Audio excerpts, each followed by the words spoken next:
falar. Às vezes está falando a mesma coisa. Paulo já sabia que o povo vai falar, pô, vai falar de novo, vai escrever de novo. Mas ele não se cansava de escrever a mesma coisa. Sabe por quê? Porque é segurança. É um lugar de segurança. Porque seguro nos braços do Senhor estamos, naquele que nunca nos deixou. E nós que estamos aqui como família, deixa eu até beber uma água. Muitas palavras. É interessante. Minha mãe orou, né? Bonitinho, né? Oh, bonitinho. Maria falando, né? Ficaria aqui a noite toda. Ó, coisa linda.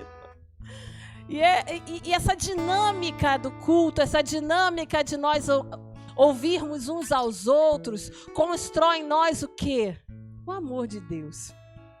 É muito corriqueiro e já virou jargão evangélico se falar que família é o propósito de Deus, né? Não, todo mundo fala isso, né? E nós falamos mesmo porque é. Porque Deus falou, ai, não é bom que o homem viva só, que esteja só. Pensa no varão lindo, sozinho, não dá. A Neumar até abraçou assim, ó. Pensa. Não é bom, Deus sabia. E é interessante que eu estava pensando nisso hoje de manhã. Glória a Deus. Desliga aí, ó. Isso aí é chatice. Estou no culto. Por favor, obrigado. E é interessante que eu estava pensando sobre isso. Nessa condição de Deus falar, poxa, Adão tá ali, né? Não é bom que ele fique só. E aí ele foi lá, fez a auxiliadora idônea, você sabe a história. Só que eu fiquei pensando, poxa, mas Deus, ele parece que se contradiz, né? Já parou para pensar? Pô, Deus fala umas coisas que às vezes não encaixa. E aí te aguça o quê? Espírito Santo, me ensina. Espírito Santo, como a minha sogra gostava de falar, me explica nos miúdos. E é interessante que Deus é aquele que é o Senhor de relacionamento. Ele fez Adão conforme a sua imagem, conforme a semelhança, né, do Senhor, conforme a nossa semelhança. Mas, ao mesmo tempo, Ele criou, forjou, gerou alguém para estar junto. Esse é o propósito de nós sermos família e sermos família de Deus, de nós estarmos juntos, de nós agradecermos por uma cirurgia, de nós orarmos com ousadia, crendo no pleno estabelecimento do nosso irmão, orarmos e vermos pela fé a transformação do ente querido. E é interessante que eu fiquei pensando, Mateus 6,6 fala, Jesus mesmo disse, você quer estar com o teu pai? Entra para o teu quarto, fecha a tua porta, fica ali com ele no secreto. Isso é uma questão de estar a sós com Deus, que é chamado o solitude. Você já ouviu essa palavra? Solitude fala de você estar prazerosamente sozinho, pensando nas coisas de Deus e estando com Ele, e Ele se revelando a você, se revelando aquilo que Ele tem para você. Em contrapartida, há a solidão. Quando se fala de solidão, a gente fala de quê? Sempre da forma negativa. Fulano está sofrendo de solidão. Quem já ouviu isso? E aí, a solidão, o que ela gera? Ela gera as doenças psicossomáticas, as ansiedades, as depressões. Mas, querido, que o Senhor, Ele anseia, deseja por nós, é que nós nos relacionemos com Ele e uns com os outros.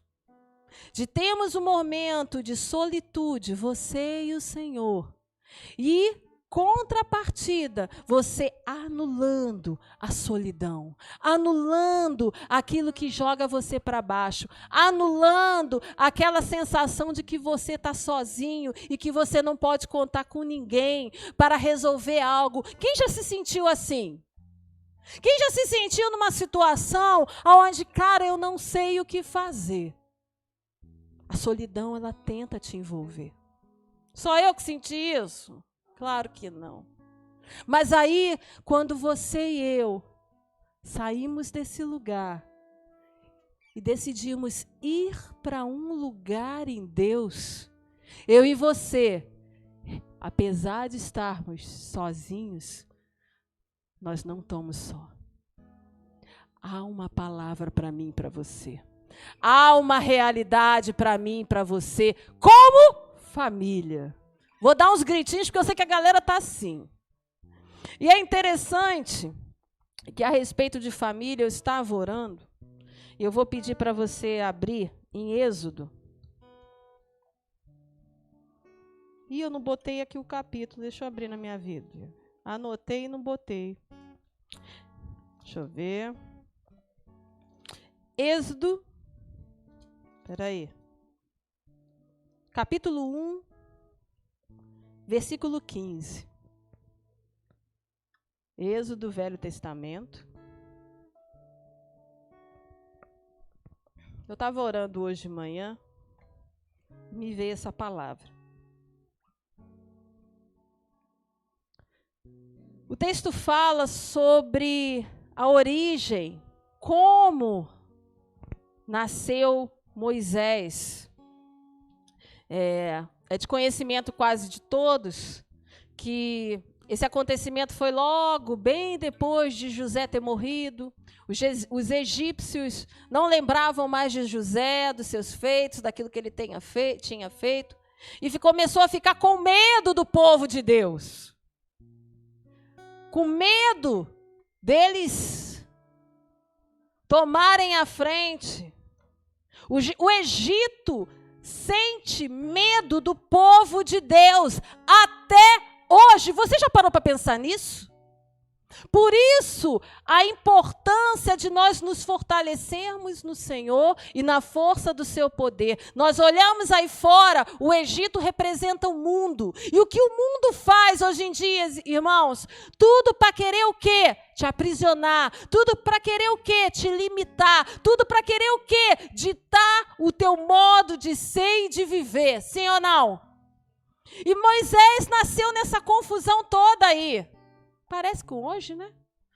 E aí, versículo 15, diz: o rei do Egito ordenou as parteiras hebreias, das quais uma se chamava Sifrá e outra Puá.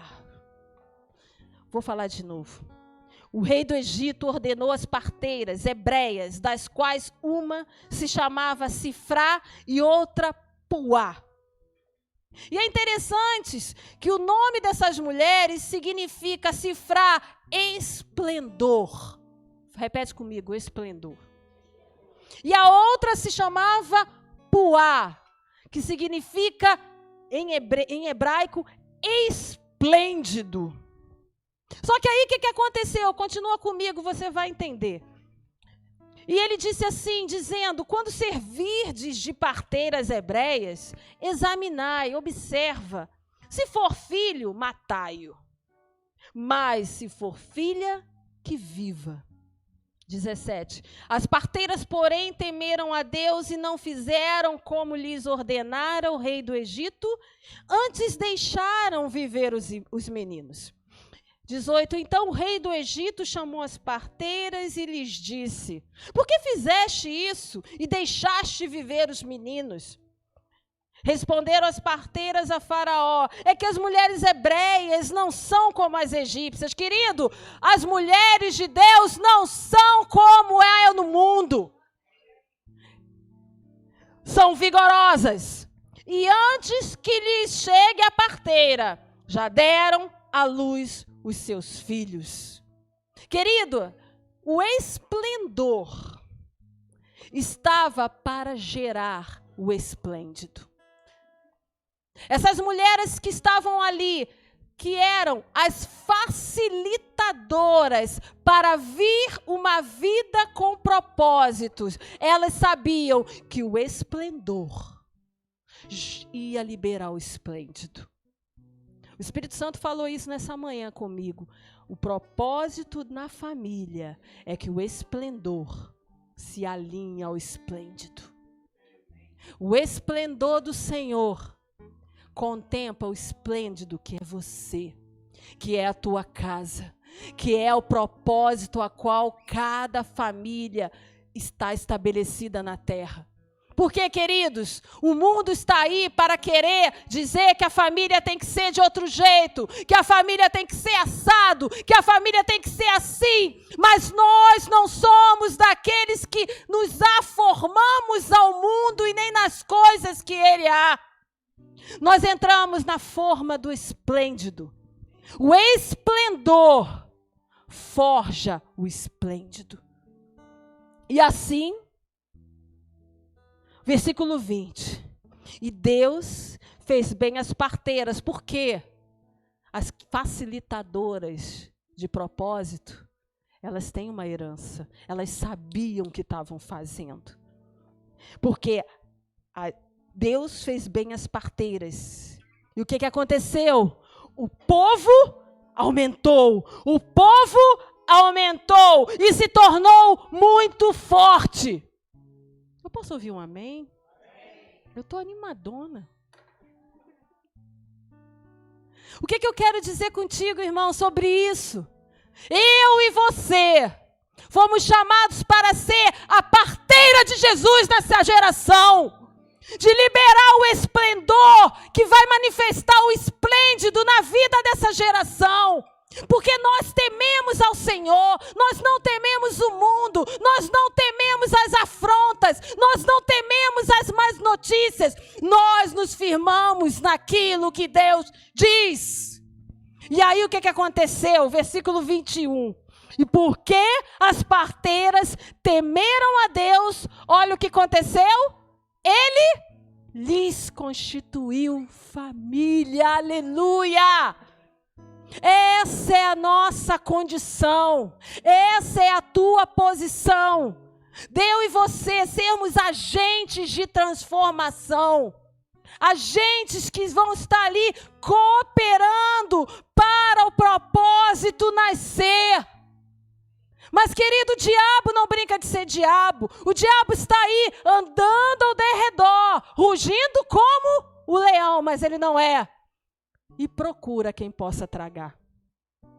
E os intentos dele não mudam, porque o texto diz, 22, então ordenou Faraó a todo o seu povo, dizendo, a todos os filhos que nascerem aos hebreus, lançareis no Nilo, mas a todas as famílias, todas as filhas, deixareis viver. Querido, nós estamos vivendo tempos de desafios. Aonde, cara, eu já falei sobre isso aqui, tá muito, pele. Tá muito assim, muito perto daquilo que minha mãe leu. 1000 caem ao meu lado, 10.000 à minha direita. Mas, querido, você tem que estar no lado, na posição de que, todavia, eu não serei atingido. Por quê? Porque quem tem propósito avança. Quem decide viver o propósito, estabelece na sua vida, na sua casa, não vê como o mundo vê. As circunstâncias, o sentimento, as enfermidades, o desafio, a afronta dentro da sua casa, quer que você olhe como todo mundo vê. E muitas das vezes vem a tal da frasezinha, não tem jeito. Esse aí, Jesus, não tem jeito. Quem já pensou e disse isso? Eu já. Se você não disse, eu sou crentão, não digo essas coisas, mas já pensou. Mas, queridos, eu e você somos chamados para sermos os facilitadores de nascimentos de propósito. Essas mulheres receberam seu galardão de liberar o esplendor para que o esplêndido se manifestasse. Mas mesmo assim, veio resistência. Mesmo assim, existem perdas. Porém, capítulo 2, Êxodo. Foi-se um homem da casa de Levi e casou com uma descendente de Levi. E a mulher concebeu e deu à luz a um filho. E vendo que era formoso. Fala aí, formoso. Resumindo, filho de Deus é feio? Filho de Deus é formoso. E aí, escondeu por 3 meses. O período de amamentação ali dos primeiros dias da criança. Eu só estou lendo. Não podendo, porém, escondê-lo por mais tempo. Tomou um cesto de junco, calafetou-o com betume e piche, ou seja, forrou. E pondo nele o menino, largou-o no carriçal à beira do rio. É interessante que o texto diz que ele foi, de certa forma, lançado no Nilo. Os meninos que morreram anteriormente, eles foram lançados no rio. Será que alguma mãe teria coragem de colocar um bebê de 3 meses dentro de um cesto? Elizabeth está assim, fazendo a conta ali. Não! Ninguém teria coragem. Mas essa mulher,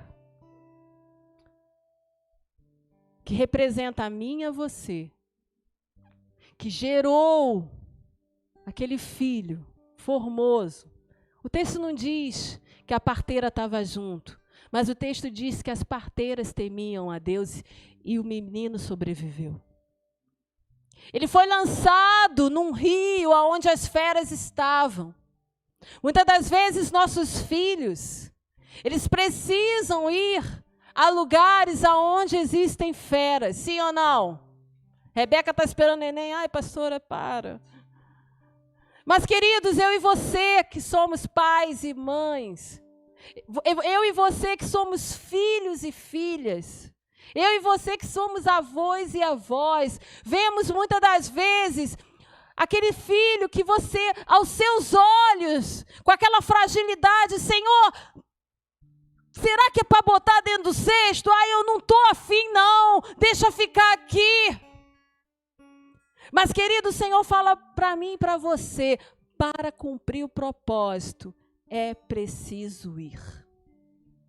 Para cumprir o propósito, mesmo que seja num lugar cheio de feras, ele está guardado num lugar protegido. O culto de família fala de nós profetizarmos proteção. O culto de família fala de nós proclamarmos salvação. O culto de família fala de nós tirarmos a mentalidade, puxa, eu não queria ver isso. Sim ou não?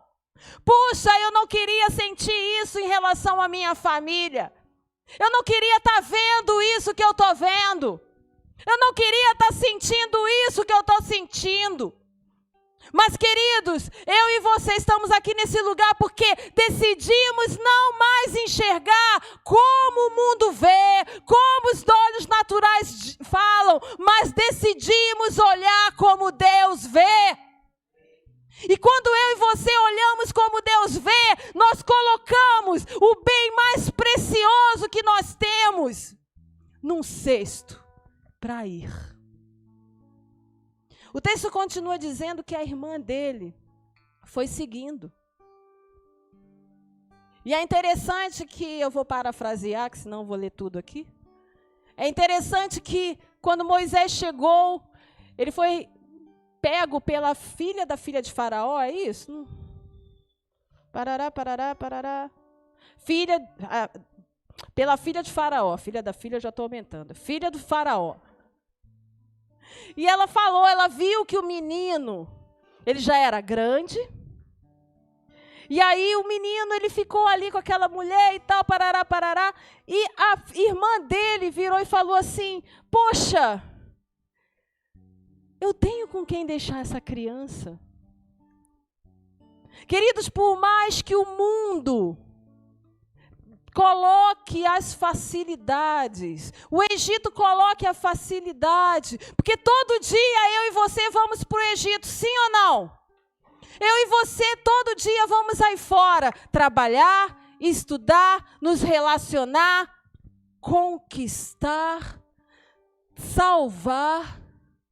Nós temos esse relacionamento. Mas o Senhor é aquele que sempre vai mandar o sustento. Moisés estava ali, um bebê. A sua irmã foi ali, acompanhou ele de longe. Isso fala de cuidado, isso fala de zelo, isso fala de estar no momento certo, na hora certa. E eu declaro nesse lugar, você está na hora certa, no momento exato, para falar aquilo que precisa. Por mais que o mundo toque, por mais que até venha tomar uma vantagem para aquele momento, mas você está junto. O poder de uma intercessão da família faz a diferença para o cumprimento do propósito de alguém.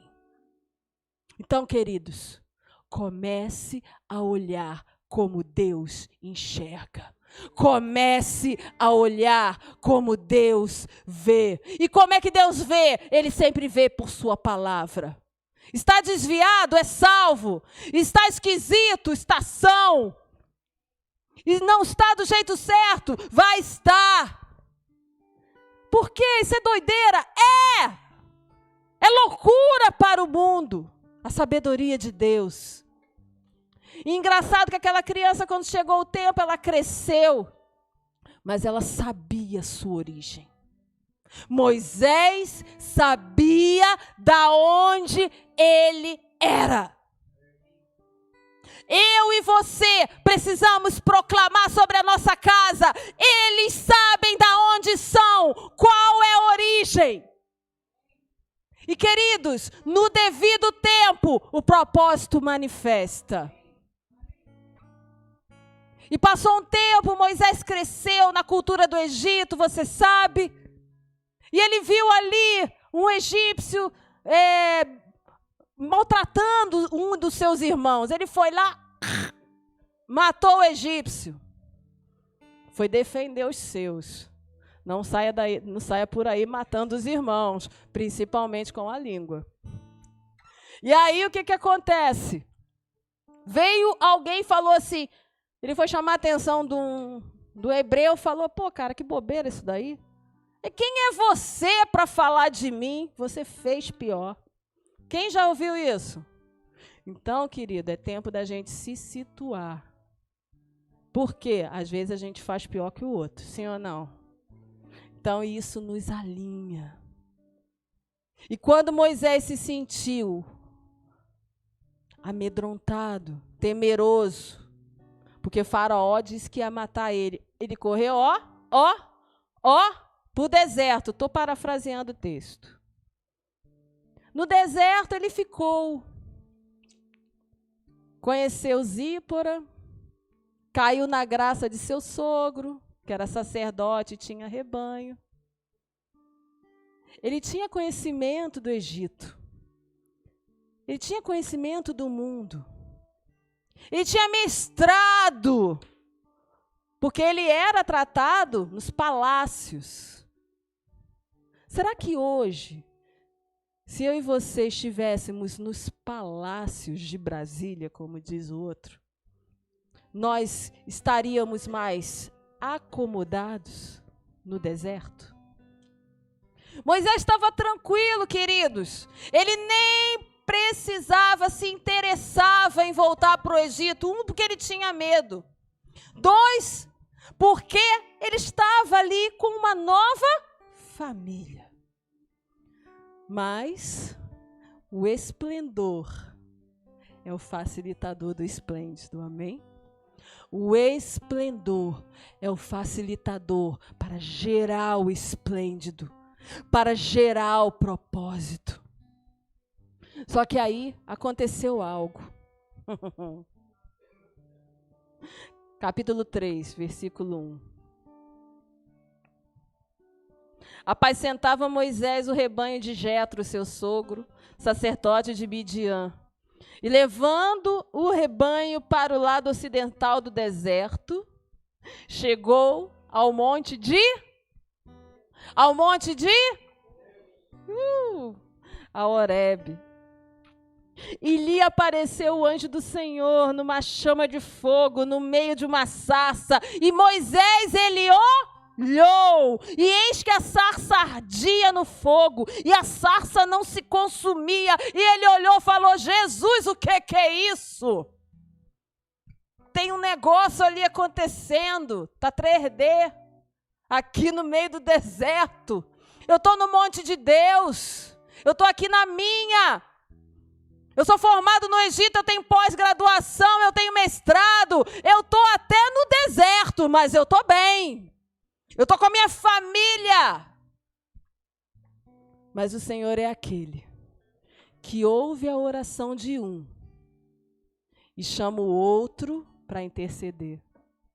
Isso é propósito. No texto anterior eu não disse, diz que o povo ele começou a clamar a Deus a respeito da sua situação. E Moisés, ele estava ali no deserto, tranquilão, com a sua família, com o seu rebanho. Só que aí Deus apareceu para ele, chamando a sua atenção. E o texto diz, versículo 3, então disse consigo mesmo, Moisés falando, irei para lá e verei essa grande maravilha, porque a sarça não se queima. A sarça ela não se queima. E é interessante que o versículo 4, texto que o próprio Moisés escreveu, vendo o Senhor que ele se voltava para ver. A pergunta é, irmão, para onde você está olhando? Vendo o Senhor que ele se voltou para ver. Queridos, muitas das vezes o Senhor vai chamar a nossa atenção. Olha para cá, ser humano. Olha para cá, filhinho. Eu estou te chamando para você ver a minha glória. Mas não é só para você contemplar. Uau! Está brilhando, está pegando fogo. Não! Tem um propósito. Deus, do meio da sarça, o chamou e disse: Moisés, Mara. A Mara foi ver a sarça ardente. Mara, Júnior, Maria, Eunice. O que você vai responder? As parteiras, querida, elas temiam a Deus. Elas deixaram os propósitos nascerem. Uma mãe colocou o seu filho ali esqueci o nome, balde, cesto, eu queria a palavra, cesto. Deixou entrar naquele lugar cheio de animal selvagem. Por quê? Porque ela acreditava que a vida ia continuar. A vida ia continuar. O esplendor facilitou o gerar o propósito esplêndido de Deus. E a resposta de Moisés foi: eis-me aqui. Aqui começa o chamado.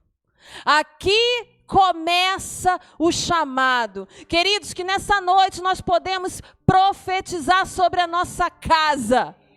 Nós profetizarmos sobre a vida daqueles que Deus está colocando aí dentro da sua cabeça.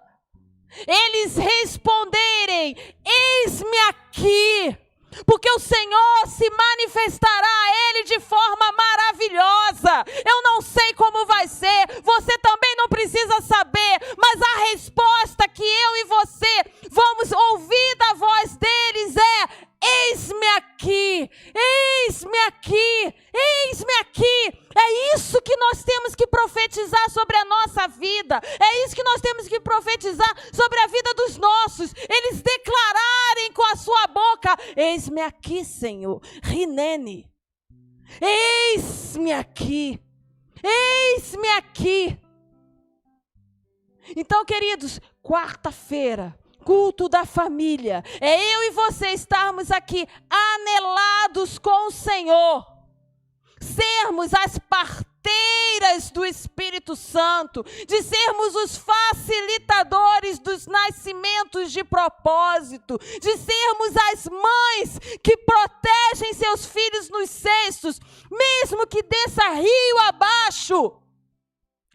Mas a segurança está junto para o quê? Para o chamado se manifestar. Vamos nos colocar de pé em nome de Jesus. Eu tinha mais coisa para falar. Eu ia lá para Lucas. Mas eu creio que o Senhor, Ele colocou a frase que você precisava ouvir. O sentimento trocado que você precisava recolocar. Os nossos desafios hoje, querido, não são diferentes daquela época. Talvez a nossa visualização seja diferente. Mas a necessidade de nós perpetuarmos ainda é a mesma. O Egito, o mundo, ele nos teme. Por quê? Porque nós somos muitos. Posso ouvir mais um amém? A multiplicação daquilo que Deus faz, querido, ela assusta. E eu e você somos chamados para sermos conquistadores. Por isso que muitas das vezes querem nos parar, querem nos enjaular, querem nos rotular. Mas, querido, nós somos aqueles que somos proclamadores dos propósitos do Senhor na vida das pessoas, na vida da nossa família. Nós temos, Pai, que enxergar como o Senhor enxerga e não olharmos mais como os sentimentos, como os nossos olhos naturais veem. Queridos, é um desafio, mas eu e você estamos aqui, porque nós somos chamados para entrarmos e sermos aqueles que não retrocedem. Pai, nessa noite como família de Deus, eu queria chamar a irmã Maria, minha mãe, meu pai aqui na frente. Vamos levantar nossas mãos e junto com a igreja, focarmos as nossas orações. Meu pai, minha mãe, Maria, família de Deus, e declarar a realidade que a palavra tem para nós. A realidade daquilo que Deus tem para a nossa casa. A realidade daquilo que Deus pode fazer. Porque o anjo do Senhor virou para Maria e disse: todas as coisas são possíveis. Aquilo que é impossível é possível para mim. Oh, Pai. Todas as promessas que o Senhor tem, elas vão se cumprir. Oh, baracatalaba xererendalaba sorerendalás. Oh, xerequetenebarás. Oh, Senhor, assim como aquelas parteiras.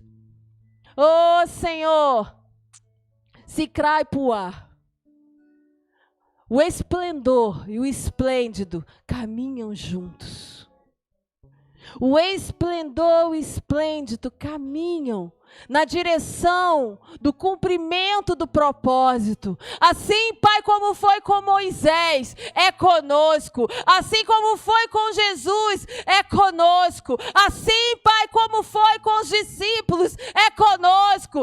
Assim como foi com cada herói da fé, é com a sua igreja na face da terra e na igreja que se chama pelo Senhor nesse lugar.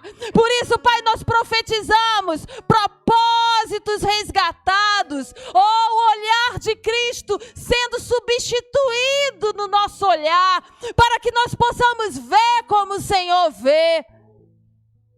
Não foi à toa que oramos por Larissa, por seus olhos, porque nós vemos que através dos olhos dela, sarados e curados, nós somos sarados e curados como o Senhor quer que nós enxerguemos.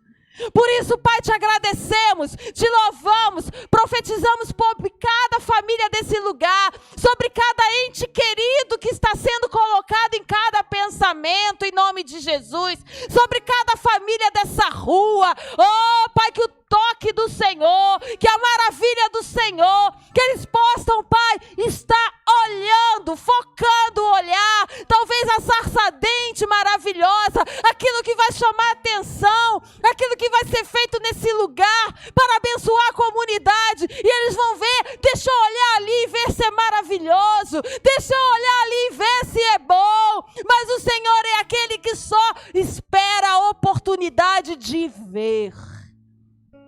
E nós profetizamos salvação, e nós profetizamos cumprimento de propósito, e nós profetizamos avivamento, e nós profetizamos geração eleita, sacerdócio santo, oh, povo constituído de Deus. É nesse lugar que nós, Pai, estamos e proclamamos, e não retrocedemos. Abençoamos cada irmão que está aqui. Declaramos, Pai, o facilitador de propósito sobre cada um. As parteiras de Cristo enxertado no coração de cada um nesse lugar. Ser aquele que caminha com esplendor e com esplêndido. O esplendor e o esplêndido. Porque o esplendor e o esplêndido caminha em família. Por isso te agradecemos. Oh, Senhor, saímos daqui nutridos, fortalecidos, estabelecidos no Senhor, para avançar, em nome de Jesus. Um restante de semana abençoada, estabelecendo o propósito do Senhor, em nome de Jesus. Amém? Glória a Deus, glória a Deus, glória a Deus. Vai na paz.